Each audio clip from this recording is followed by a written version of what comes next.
Hello and welcome to the Happy Healthcare Professionals live show. I hope you're well this evening and that you've had a good week since our last live last week.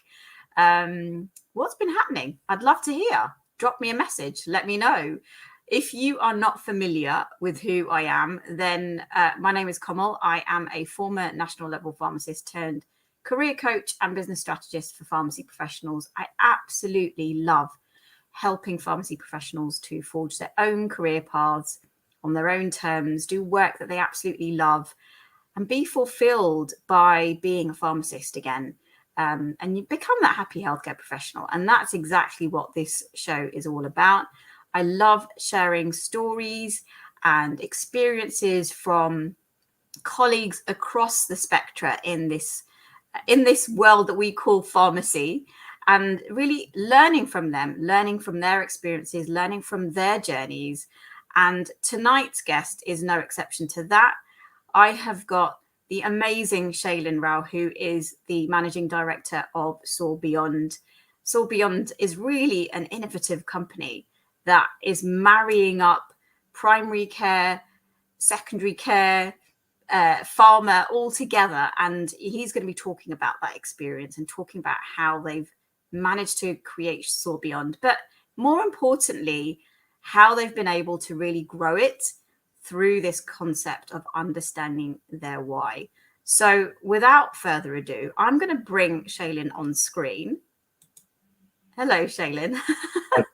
Good evening. How are you? I'm good. I'm really good. And if you are watching live, do say hi in the chat and do drop us comments, because it's always nice for us to know that somebody's watching us and somebody's listening in. So, Shailen, I'm really excited to have you. And I love that you're sitting in front of your logo that says innovation in health. And that is just, that spells it out really, doesn't it? Exactly. So tell me about you, really, your journey. Yeah, I feel like I've been glued to this chair day and night for the last 18 months because obviously with lockdown, this is the office and this is the room I've been working in. But yeah, so thank you, Kamal, first of all, for asking me. It's a real honor to come and talk to the audience and I guess share my journey. It's like, I've been running a lot of these events as we do as a company as part of our offering, but I'm often sharing content. So it's nice to reflect on the journey with you. So yeah, thank you for asking me to join. I guess it might be useful to kick off with giving a bit of background of what we do, because that will set the context. So as a company, as Soar Beyond, it's kind of built, I guess we've been going 15 years. There's roughly close to 20 of us now in the organization. We've been going that 15 years. Prior to that, for 10 years, I was in the NHS, almost 10 years, in the NHS in the medicines management role. It was called medicines management, then not meds optimization, but similar thing. And by the time I left, I was also involved in commissioning, service redesign. And that was, I think, a testament to the fact that I started in medicines. And when you look at ways of improving outcomes with medicines, you have to look at whole services and pathways. So I'll tell you a bit more about that part of the journey a bit later. But what we now do is building on all of that, kind of working with the NHS around medicines in different ways, pathways, service redesign. Actually, as it happens now, NHS and in the Gulf region, we're doing quite a lot of work abroad because it's quite transferable, funnily enough, what you do in the NHS. We've got Marge who's joined us from New Zealand. Oh, wow. Right. So hi, Marge. Yeah, maybe New Zealand one day. Yeah. Would be great. So what we do is, work with the NHS around commissioning, particularly pharmacist services, redesign medicines agenda. And a big thing for us is clinical pharmacists. So in recent times, supporting and helping clinical pharmacists. And that stems to why I'm here. I started out always amusing. It was 25 years ago, longer now, actually. I've been saying 25 years for at least 2 or 3 years. So it's got to be longer. I started working in a practice. Again, maybe later in the conversation, we can go back to that. But that then, one thing led to another. That work in practice then led to me working in the NHS as a prescribing advisor type role, because that was the new thing then. And hence the commissioning and so on it's grown from. But I always had that experience first of working on the coalface in practices, and that was always to me the future vision. So all of that 15 years we've worked independently has been a big part of what we're doing, putting pharmacists. And I know your kind of theme of your show is career progression, doing new things in pharmacy, and that's been very much the case that we've been kind of forging. I've been very involved in trying to show people that actually pharmacy isn't either what you recognize in the high street, amazing job that people do, but there are other facets to this, and especially primary care pharmacy. If I had a pound for every time somebody said, apart from saving money, what can pharmacists do? And it's always been a long list, but we've not really had the outcomes. Now I think the world's our oyster really as pharmacists. I keep saying, and I hear others join me on that, pharmacists are going to take over the world. Yeah. Yeah, Absolutely. in a big nutshell, that's kind of what we do. Amazing. So, I mean, I know that you basically created this company, and when you create a company, it's really important to, go at it with the right mission. Yeah. Right. So talk to me about how you've been able to kind of develop that and develop a mission for your company, and that be part and parcel of you as an organization. Yes, I mean, I know that you've kind of themed today's session is the why, and that's a big thing in terms of knowing your why. And you referred into the meeting notes or to Simon Sinek, who's kind of world famous, and a lot of the audience will have come across him. If they haven't, the best 20 minutes, apart from the 20 minutes you'll spend with us today, would be to go and find Simon Sinek's Why on YouTube and on the TED Talks. Amazing 20-minute presentation, which was around the power of why, how the why is much more important than what you do. Now, I mean, I've arrived at this many years on. Initially, it was a case of, really, it was I left the NHS. It was a kind of a now or never moment. I think a combination of things, actually. And when I think about it, a number of whys all kind of colliding together. So there was the professional why, but it so happened that I was just about to turn 40, I think, at the time. So I'm giving my age away now. I just become a dad. My oldest daughter was less than a year old. So suddenly that provider parent switch kicks in. And then the final piece of the jigsaw was there was a kind of a scenario of me and a colleague working in a kind of a joined, two of us in a role. It wasn't a shared post, but two of us doing the same role. The NHS organisation decided too expensive pharmacists was one too many. And I then took the view that actually I had this inkling I wanted to do something. It was time to move on. And it was a now or never moment. So I kind of decided I wasn't even going to apply for the job and just left and went for it, I think. So I burned my bridges. So I think it was a combination of whys there around always professionally feeling that, I think I'd done a decent job in what I was doing in the NHS, and it had led to me being involved in national level initiatives and a variety of, successful projects, which I guess created the opportunity. And then also I think the why that I felt was connecting for so long when I was in the NHS role, as things shifted in the NHS, stopped connecting so well. So it became people not quite saying it, but just, that budget, just look after the budget. And I was kind of saying, but the way to look after the budget is to really improve care and, get outcomes in there. And of course, all the while seeing roles for pharmacists. So I think that stage, the why was to set something up and to show that pharmacists could do a lot more than, say, prescribing money, although, we do that amazingly well. And not to belittle that, but there's a lot more to it. And I felt, that experience kind of allowed me to kind of go out with a bunch of contacts and somewhere to start. And it was sometimes I think don't overthink it, just go for it, and then have a sense of connection. But as time went by, and even then, I mean, it wasn't ever my name. It wasn't just me. We always had this vision.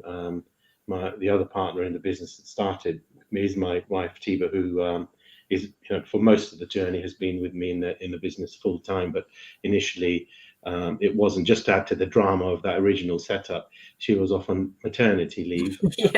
Unpaid bit of maternity leave, and suddenly here I was jacking in the job that I'd had a safe job relatively in the NHS up till that point.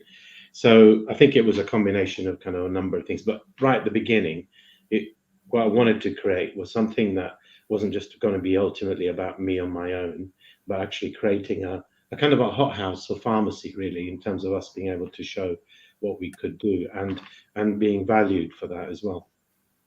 Yeah, I love that. I love the fact that I totally relate to that experience of, you've got a child coming along, you've hit 40 and you're like, right, now my why has changed. Yeah. It's not the same as it was, and I've got to do something different now. And you took that leap and said, I'm going to showcase what not only I can do as a pharmacist, but my pharmacy colleagues can do as well. So talk a little bit about, how do you work alongside GP practices and how do you work alongside pharma? Yeah, so so let's start with the GP practice stuff. So for quite a while, we'd go out to practice. Often it'd be me initially going out to practice and saying, what you need is a pharmacist. And they'd look around and go, but I haven't got room for the shelves. And they're, no, not a pharmacy, and you've got plenty around you. They do a great job. You'll need a pharmacist. And they kind of look at me as I'd landed from Mars. Obviously that's now moved on. So for a while we were kind of putting pharmacists into practices. We had a really nice contract, a really great contract, and great place to work in Buckinghamshire with the practice-based commissioning group. I have to remember what these various things have been called along the way. Yeah. And they were kind of forward thinking, where they had their own pharmacy team. So I was able to take on 3 or 4 pharmacists. In fact, Anjana, who's now a director in that company, has been with us for over a decade, was one of the pharmacists that I took on. So she's been the epitome of, it's not just about us, but we're seeing people come in, join us, grow, and roll up their sleeves and get up. She's the epitome of that, really, in many ways. So we would kind of work in the models that we could, putting pharmacists in. Often the practices saw that as a bit of a risky thing, don't know is it going to work, etc. And they, we would be the employer effectively, and they've got a bit of a safety get out clause, don't need to manage it, etc. So in various ways, we also then did with pharma clinical review programs, taking on contract pharmacists. So quite a lot of experience of recruiting pharmacists, training them, because there weren't that many experience in primary care at the time. And then I guess must be about 5 years ago or so ago now, that NHS pilot, a tipping point, I think, for this sector of the profession. And I think it's had a positive effect on the perception of all of pharmacy. I don't think it's just practice pharmacists either. In NHS England pilots in Northwest London, we held a contract directly for, I think it was about 11 practices that we signed up to take to run it in the same way, but now through the NHS England pilot. So we then employed a bunch of pharmacists, ran that. And then at that stage, quite early in that process, I think it's connecting back to the why again, which was, we realized that actually this is going to take off now. We were convinced anyway, but now you can see it's not us trying to sell it, it's happening. And at that point, we kind of took a view that actually running services ourselves is a bit of a minority sport, and before long you're going to see lots of pharmacists employed within the system as people got people. So we can make a much more of a difference by helping others to do what we'd learned by then, me for 15 years, 20 years probably almost, but us as an organization for a decade. And so the I2I program was born really on the basis of that, which stands for insight to implementation. So letter I, number 2, letter I. And what we've tried to do with that is to say, well, we've got quite a lot of experience of recruiting pharmacists, training them and giving them all the tools, the searches, everything that you need to be able to go and run at high level fairly quickly in a practice, which is exactly what these new pharmacists needed in the role. So we flipped it on its head. Rather than kind of protecting it for ourselves and keeping it all to ourselves, we felt we could make a much more bigger difference by sharing our learning with others. But this is the thing in business, you have to find a way of making it work commercially. And then kind of, I haven't really talked about it, but look, we do a lot of work with pharma as well. And so this was a perfect opportunity to meld the two worlds. So pharma already spends a lot of money on training, education, and actually mixing the two up means that we've now got, rolled the clock forward nearly 5 years now, which is how long the I2I programs have been going. We've got nearly 3,000 clinical pharmacist members, and of course, if anybody's listening, why aren't you on there already? Get it's a no-brainer. It's free for pharmacists. There's more than a dozen different programs in depth to help you implement this in practice. A lot of it's of value to community pharmacists because the clinical content is, pharmacy sector wide, I think, in many ways. And so, so that program runs, that pharma companies support the program.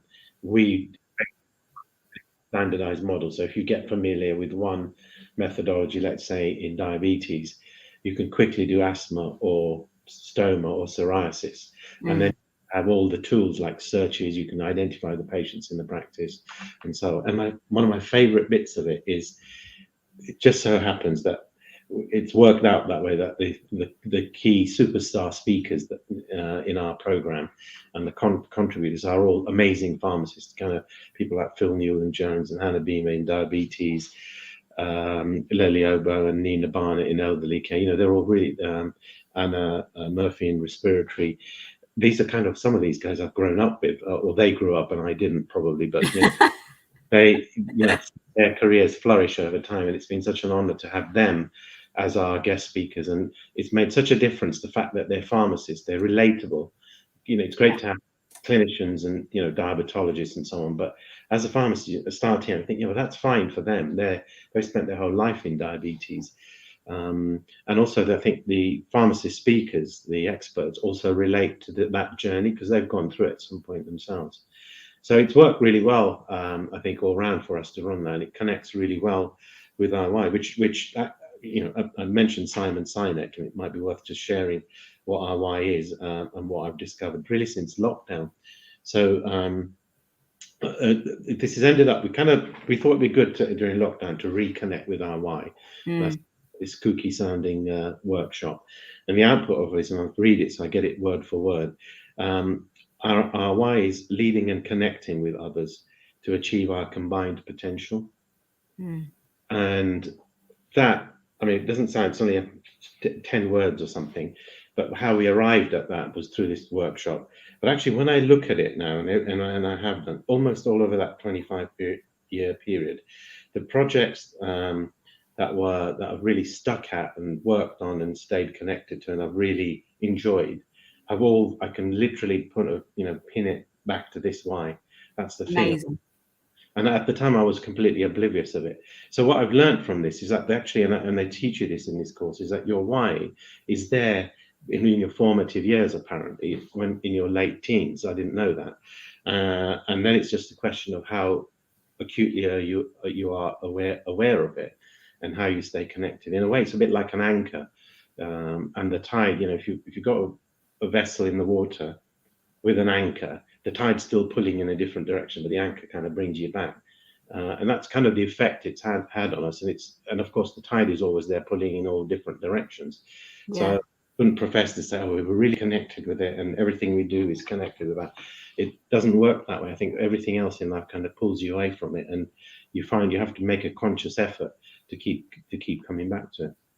Yeah, I really love that concept of, that analogy with the boat, being dragged away by the tide, but it's still got its anchor there. And it's when you describe it in that way, even I can relate to that when I'm thinking about my career and I'm thinking all the things that I've done. I've always had this real desire to do something for pharmacy. And that's the reason why I ended up working at national level and ended up working at, PSNC and MPA. And that's the reason why I do what I do now, because it is helping the profession, and helping them to create that impact. And I love the fact that, even though you went through this workshop and you discovered your why, you actually realized that it was there all along.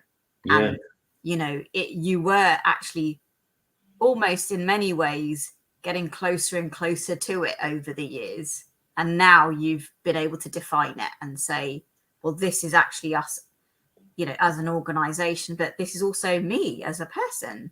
This is what I truly believe in. because the belief, the why has to come from us as individuals. You know, it's not attached to the company, it's attached to us as individuals, right? 100%. If I tell you the story just briefly about how I said it was a kooky workshop, and it was. So what happened at the time, quite soon into the pandemic, so it must have been kind of early summer last year, late spring, early summer. I signed up to this, and it was a no-brainer. I think it was pay what you want, kind of what you can, because I think people were worried about their finances and so on. It was a kind of a contribution from Simon Sinek in many ways. So you get paired up with somebody across the world. It's a web-based thing. And I was paired up with a university tutor or an administrator, I think it was in Oregon or something. And they ask you kind of 3 fairly random questions about yourself. Tell me a story from your childhood. Tell me something about when you connected with family members, and, you know, kind of something really random, something you've been proud about in the last 6 months. And then the other person who you've never met, and you do the same in return, they write down your why for you based on that. And there's a bit more of a structure to it. And that's basically, I mean, I've fine-tuned it a little bit, but it's pretty much the essence of it was what this stranger within about 90 minutes captured. And there was nothing about tell me what you do for a living, or, you know, that was all just these kind of random sounding questions. So just proves what I think what you just said, which is it's about you. And I'd entered that workshop thinking I was going to come away with a corporate thing. Yeah.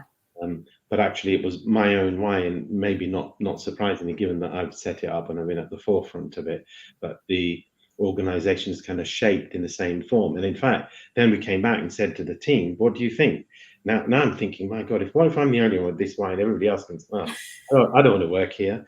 But we found actually that it connects with the people and the guys that have stayed, that this really resonates. And it isn't just the trite company mission that some consultants came, or even we came up with, just thinking about, you know, engineering something that sounds a bit snazzy. It really is genuinely kind of organically derived. So yeah, I'd certainly recommend that cookie experience. Yeah, you know, but I think just putting yourself in the space of, you know, we talked about this previously when we've met, but, you know, putting yourself in the space of someone completely different and unknown, and, you know, pairing up with somebody that you would never come across in your everyday life enables you to see things in yourself that you just couldn't see. Yeah. Right.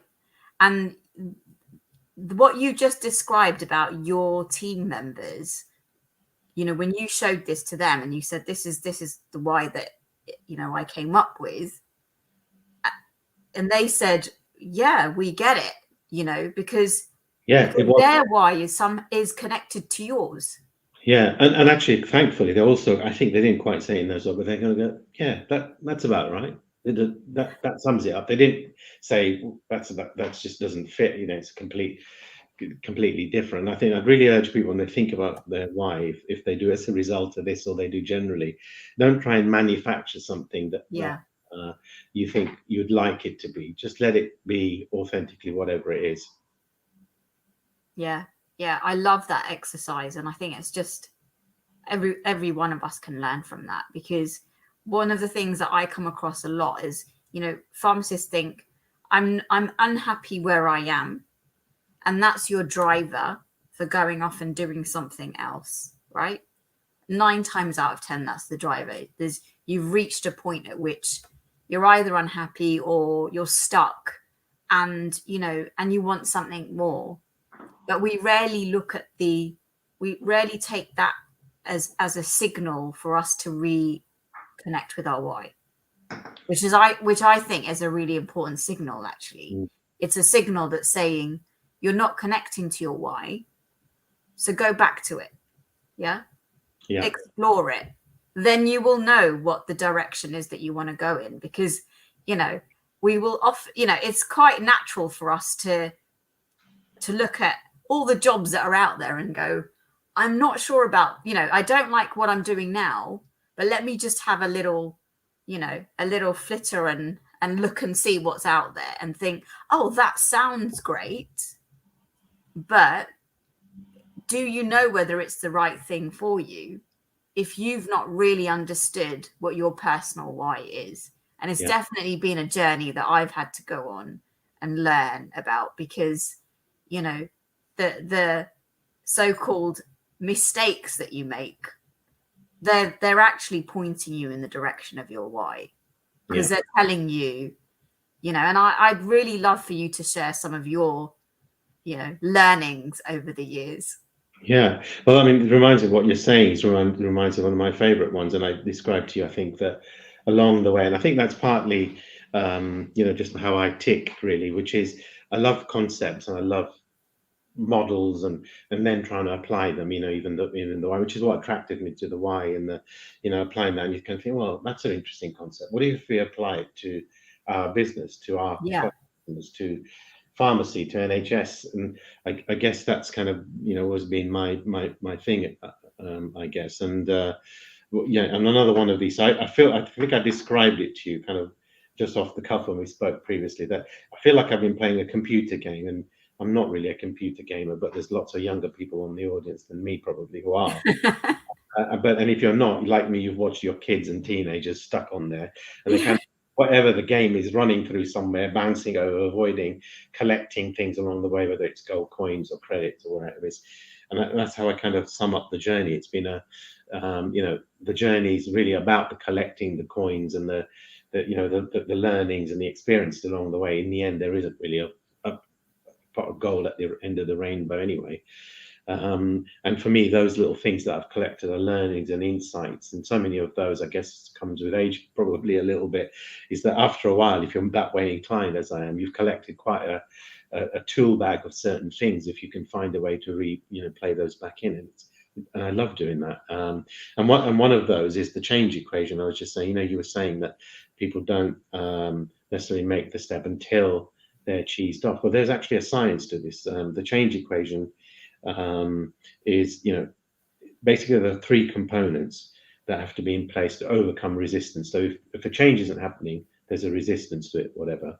Mm-hmm. And the components, I'll give you the equation. It's D times V times S. So the D is dissatisfaction, times V is the vision, times S, which is the steps. So in order to make the change, you need to be hacked off with the way things are. Dissatisfaction. I mean, it's interesting, we hear about satisfaction surveys all the time. We kind of preach dissatisfaction for that reason, because if there's no reason to be dissatisfied, why change? Yeah, you shouldn't. But being hacked off about something on its own just creates frustration, right? You need a vision then of a compelling alternative. What if I'm not happy with the way things are? What is the alternative?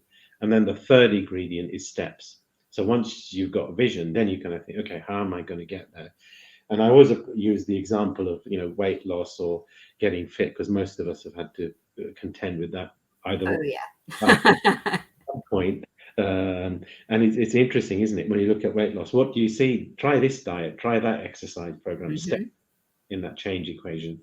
And actually, it's quite hard to sell somebody dissatisfaction, certainly is with me, to sit in front of the TV, eat your favorite food, drink whatever you want, and not have the discomfort of running or exercising. It's a hard sell, right? So you stoke dissatisfaction, and people who are good at this can kind of stoke the dissatisfaction to go, I don't really like this.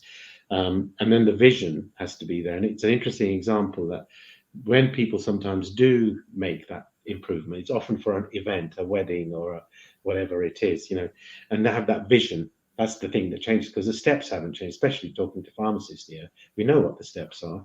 Oh, yeah. We need that. I'm probably hacked off enough. And if I am, at that point, I've now got a compelling vision. That's why that works in that point.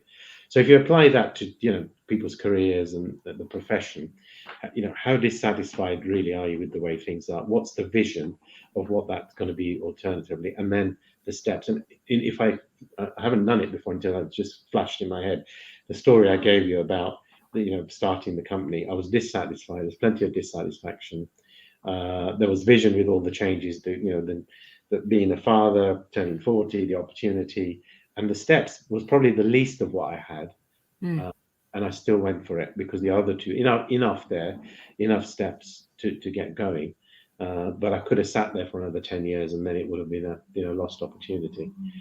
So, that's definitely one of my kind of really key things, that nuggets or gold coins that I've collected along the way, and applied it so many times.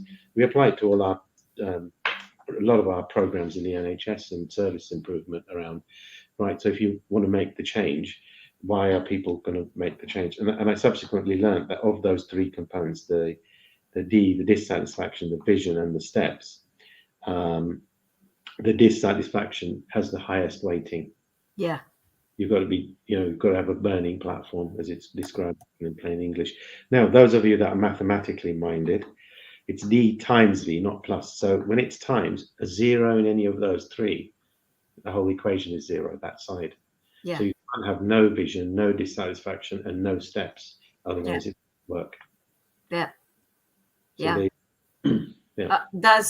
Thank you so much for sharing that, because I remember when we spoke about that last time, and I was like, wow, that describes, like you've done, you can apply that to literally any situation. Yeah. Right. And it's very similar to what we know of in business, which is, there's got to be a problem in order for you to solve and create a solution to that problem. Yeah. And that problem's got to be, big enough for people to want to change it. Yeah. And I mean, coming back to the why concept, if you're going to be in business, it's not good enough just to have your why. You've got to connect that to what other people's why. So then that's when it really becomes interesting and a little bit more complex as well. Is that, if my why is to save the cabbage white butterfly, I'm just randomly picking something. Fantastic, good luck. But I'm not probably going to connect with too many other people who share that, unless I'm at the International Cabbage White Butterfly Confederation or whatever. Yeah.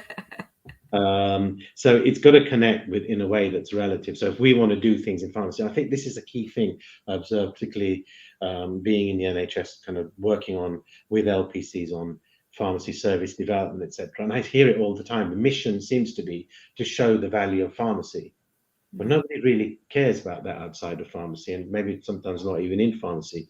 And that's been the change in the last 5 or so years, is we've been able to solve a problem for other people that connects to their why, which actually for the practice pharmacy stuff and the PCN pharmacy started with we capacity. We don't have staff in primary care, and fortuitous pharmacy had a surplus of staff at the time. That was kind of the big thing. Yeah. We're able to solve the problem, and then there was a vision that pharmacists could step in. There were steps weren't there, and it wasn't a proven thing, but it was the dissatisfaction with the workload and so on, but nothing to do with pharmacy, funnily enough. And that's been a changer for us. So if you are thinking about this in a commercial and a business or a career context, I'd really urge you to think about your why, but go further and say, why does it connect to? Because then you've got to solve it's got to be a worthy cause in the eyes of others, and then you're in the game. Yeah, 100%. Yusuf's just said, finding and living your why is talking my language. Yusuf's been on this show as well, and we've talked about that. We've talked about why together as well. And it's so, I think it's so true what you say about connecting your why to others, because that's really where you can make the difference, isn't it? Right? If you know what your why is, and you're anchored by that, you're actually going to search for companies and individuals and people that you want to work with who connect with that why. The other thing, sorry, go on. No, go on. You were saying. Yeah, I mean, I think one of the most powerful things about this approach, again, just reflecting, and I wish I'd known it at the start and somebody had kind of walked me through it, is it opens up the whole myriad of possibilities. Right? I mean, I've talked to you about the I2I program. Well, there wasn't even a twinkling in our eye when we set the company up, because it wasn't something that was there at the time. But with this why, you see what our why is not about what we do. It's not about training pharmacists, which is fine, right? And that's worthy. It's great. We love doing that, and it's not about making pharmacy look good, etc. But with this why, leading and connecting with others, when I think back, the crazy things that we've done in this organization, we do service pathways with secondary care clinicians. We're doing one in weight management in the Gulf right now, but it still connects to this why, and it's because the why allows you then to pivot, as Simon Sinek said. If you pivot on your why and you keep pivoting on that, as long as you stay connected to it, what to the outside world might look slightly like incongruous bunch of things are actually all still uniform. And then you ask me, well, we work with the NHS. I get asked this all the time, and we work with the industry. Surely there's a conflict there. Well, I tell you not. I tell you there isn't really, almost all the time, because it's an alignment of interest, because we're able to do the leading and connecting with others to achieve our combined potential as much as it applies to getting value out of medicines. And I have to tell you that sometimes I come across NHS people that aren't at all aligned to that. Yeah. Because they're pushed into saving money on the budget, but it's not the right thing for patients necessarily. You know, I'll stand up and argue with people about that. They think they are, but I think they've lost that. And in fact, that was one of the reasons why I left, that I was feeling compromised in the NHS. And I feel much less compromised now. It doesn't mean I work with all pharma. It's finding the opportunities where that's aligned.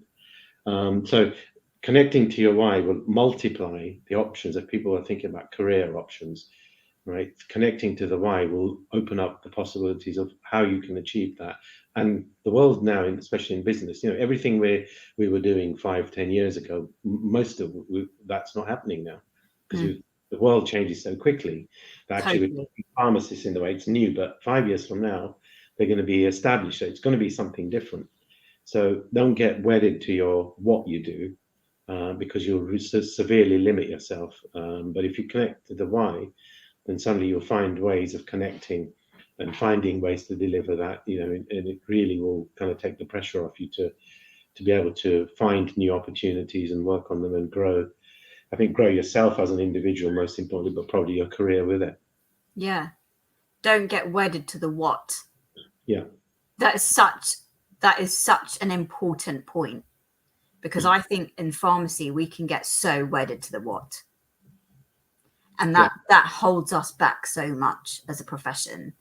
You know, Yusuf just said, I find many businesses don't understand the concept of finding your why, which is perhaps a reason why vision and strategic direction gets blurry as a company evolves. I couldn't agree more with that, to be honest, Yusuf, because, you know, I personally don't see companies spending nearly enough time on really articulating their why. When I speak with colleagues, and sometimes they'll say to me, I want to work for this company, or I want to do this thing for this company. And I'll say, well, what's them, what is their why? What's their mission? What do they want to achieve? And companies themselves find it difficult to articulate that. And if they're finding it difficult to articulate it, then how can others come along with you? Right? Absolutely. And I agree, as you say, with Yusuf about, finding the why. It's kind of partly goes back also to the anchor analogy that I use, is that, it's a complex thing with so much going on. We lose sight of, why we're doing this sometimes. So I think that's another factor, is that you lose sight in the maelstrom of everyday life. You lose kind of connectedness to the why as well, probably. Yeah. And going back to what you said earlier about, getting wedded to the what, sometimes in that being wedded to the what, we've forgotten that in everything that we do, we're doing it because there's a patient at the heart of everything that we're doing. Yeah. Right. Ultimately, that's what it comes down to. We are all here because we want to support patients with their health and well-being. And we forget that it's actually the patient at the heart of what we're doing. And that sometimes, because we're so wedded to that what, some not intentionally, we can lose sight of the patient. We can lose sight of, when you talk about that, that combined, the combined mission, essentially, right? The combined reason as to why you're doing the work that you're doing. Ultimately, whether it's pharma, whether it's GP setting, whether it's the individual pharmacist, it's for the patient. Yeah. Yeah. Yeah. I mean, I think we kind of, I kind of think with the patient stuff, it's taken as read, and it's there at the heart of it, and you kind of don't have to. I find you get with the work we do, because most of it's not patient facing. We don't have to keep coming back to that. We kind of accept it. And I think then we go, okay, so if we can make the lives of the people who are seeing the patients Let's just focus on them. It's kind of, in business, it's understood, isn't it? You look after your staff, they look after your customers, right? It's the same concept, I think. So yeah, I think the patient stuff, obviously, it's really at the heart of it. But the nature of our world and our business is that in the main, we don't see patients directly. So then we have to do it by proxy and making sure we look after the people that do. Yeah, 100%. And I'm in that same space as well. So I totally agree with you on that. You know, we do have to spend the time on looking after ourselves.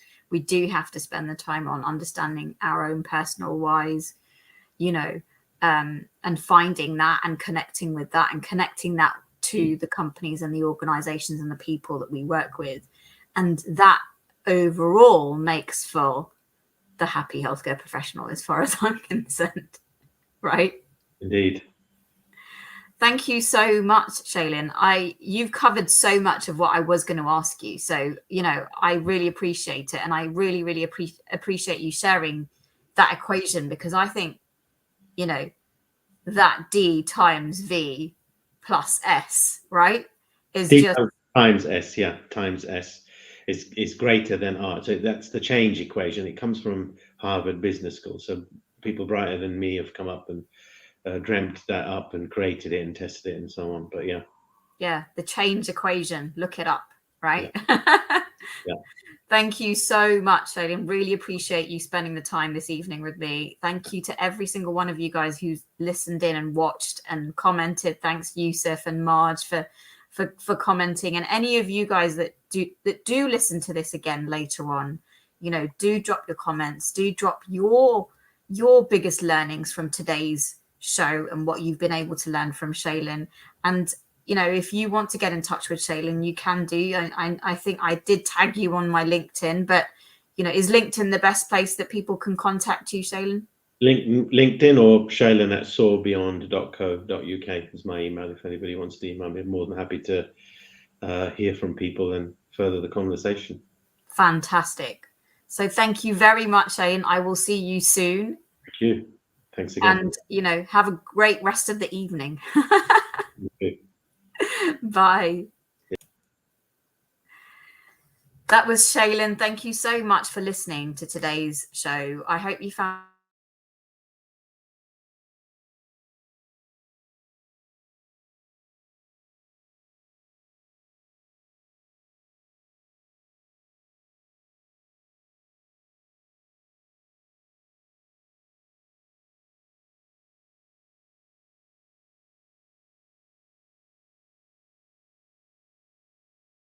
ambitions. So take care, everyone. I hope that everyone didn't lose the last few seconds of that. Take care, and I will see you on the next show. Bye.